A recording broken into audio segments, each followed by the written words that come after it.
কৃষক দলের কেন্দ্রীয় কমিটির সাধারণ সম্পাদক শহীদুল ইসলাম বাবুল বলেছেন, 17 বছর আওয়ামী লীগের নির্যাতন সহ্য করেছি, মাত্র 6 মাস পার হলো না সেই আওয়ামী লীগের প্রতি এত মায়া কেন? যদি আওয়ামী লীগ ফিরে আসে তাহলে বিএনপি নেতাকর্মীদের পাট খেতে ঘুমাতে হবে, শান্তিতে রাত কাটাতে পারবে না কেউ। শুক্রবার 24 জানুয়ারি বিকালে ফরিদপুরের নগরকান্দা উপজেলার ফুলসতী ইউনিয়নের কৃষক দলের আয়োজিত কৃষক সমাবেশে প্রধান অতিথির বক্তব্যে তিনি এসব কথা বলেন। তিনি আরো বলেন, 5 তারিখে শেখ হাসিনার পতন হয়েছে ঠিকই, তবে নানাবিধ ষড়যন্ত্র এখনো চলছে। সবাইকে সচেতন থাকতে হবে, চোখ কান খোলা রাখতে হবে। আবার যদি ভোটের জন্য রাজপথে ডাক আসে তাহলে আবার রাজপথে নামতে হবে। শহীদুল ইসলাম বাবুল বলেন, আগামীতে যে কোনো ত্যাগ স্বীকার করতে রাজি আছি। গত 17 বছরের দুঃশাসন আমরা ভুলি নাই। আমরা হাসিনার সঙ্গে চোখে চোখ রেখে কথা বলেছি, অনেক অন্যায় অত্যাচার সহ্য করেছি, তারপরেও আমরা হাসিনার শাসন মেনে নেয়নি।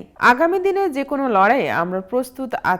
আমরা গণতন্ত্রকে প্রতিষ্ঠা করবই। মানুষের শান্তির জন্য জাতীয়তাবাদী দল যে কোনো ত্যাগ স্বীকারের জন্য প্রস্তুত।